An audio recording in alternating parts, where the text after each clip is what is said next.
Good evening, this is Ken Long from Tortoise Capital Management, April 16th, 2011, with the review of the weekly report set. We're in bullish normal conditions. On an annual basis, we're at 64 on weekly RSI, so slightly above average. 10-day basis, using 10-day index, we're at 47, so just slightly below the midpoint of the last 10 days. The percent stretch above the 200-day moving average is 9.90%, which is bullish, but it has us in the white condition. So it's been better. It has pulled back from its recent surge. The slope of the 50-day moving average at 0.15% is in the red. It's slightly positive, but it's weaker than it has been in the last 180 days. It's at the lower end of that range, so that makes it bearish. ADX is now below 15 at 14.1, and it's weak.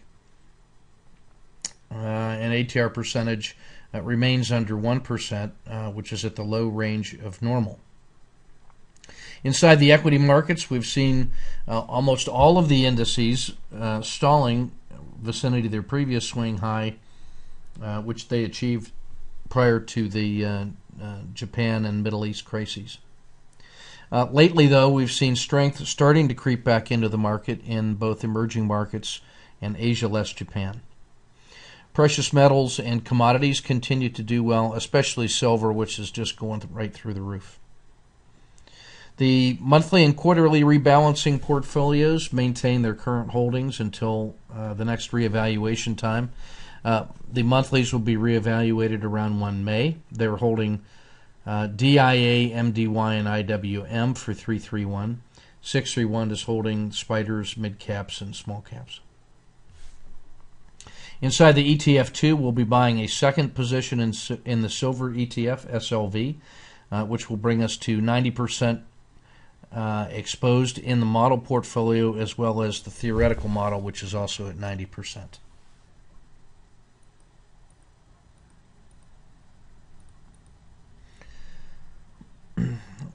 Taking a look at the market health check right now. The vertical blue lines are 10, 20, and 30-day look-back period. The horizontal purple line is the previous swing high achieved around February 16th or 17th at 135. We've come up and tested that, pulled back again, and now we're bouncing off the 50-day moving average. The first red line is a 5% pullback from that previous swing high down around 128.5. And the next red line represents a 10% pullback from that swing high. It's slightly off it would be slightly off the chart, about 122. The central black line is a slope of the 30-day regression line. Let's say the actual 30-day regression line, excuse me. You see the slope is slightly positive. And the outer black lines are the boundaries of the regression channel formed by the maximum excursion in that 30-day look-back period. You can see that happened around March 16th. That's why that channel is so wide. The dark green line is the 10-day moving average. The red line is the 50. The 200-day is 10% off the chart, which we can't see right now. So we have price is between the 10 and the 50. It's made a little bounce with a nice little doji. This will be the third test of that 135 previous swing high. It looks favorable for a technical perspective because we had the first pullback come down to about 8%. Now this last one was just about 3 or 4%. So if you believe in higher lows, then this is a nice lazy W pattern, and then the next run at 135 will be very important. It's got to get through the 10-day, but then it's testing around 135. The Williams percent R10, the short-term look-back, is coming out of oversold conditions and just short of the midpoint. On an annual basis, it remains comfortably overbought. Looking at the ETF2 regional report, the top 10 regions of the world market model, you can see Japan still suffering. Strength is in Asia less Japan right now. market condition bull normal. Right now, the SPY at 39 is about at parity with EFA at 40. U.S. sectors, the mid caps 48 are better than the small caps at 45, which are better than the large caps at 42, which are better than technology at 39. The strongest sectors are EPP, Asia less Japan, and the U.S. mid caps, and the weakest sectors are Japan and Latin America. 9 of the 10 regions are positive on a 5-week rate of return, which is why the model puts us at 90% invested in 10% cash, a 10% improvement over last week.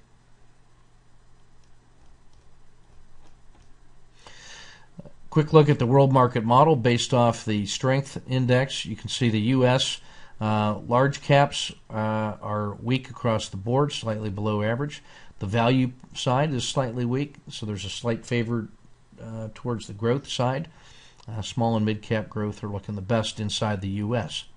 You can see the strength in select European countries, and the rest of them are above average. And you can see that inside Asia, less Japan, there is a clear hierarchy of winners and losers emerging. China, Australia, Singapore, and Korea leading the way, followed by Hong Kong, and then trailing are Malaysia, Taiwan, and India, with Japan far behind.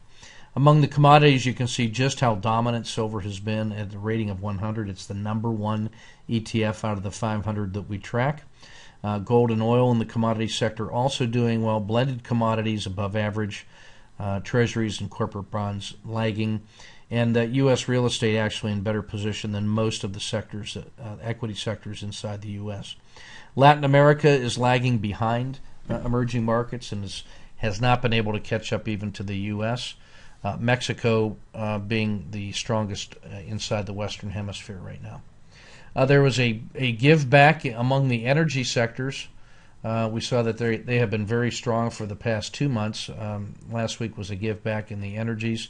U.S. financials extremely hurting. I would, as a bottom feeder, I'm very interested now in taking a look at finances return to normalcy. So I'll be stalking the usual suspects there with American Express, J.P. Morgan, Bank of America, and the XLF financial sector spider. The 100 by 200 crossover system is really a measure of intermediate to longer term technical strength, and most of the world market models on a buy signal with the exception of U.S. Treasuries.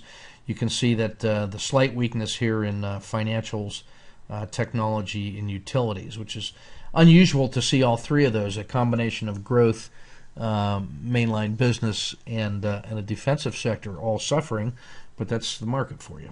It'll show you a different face every day.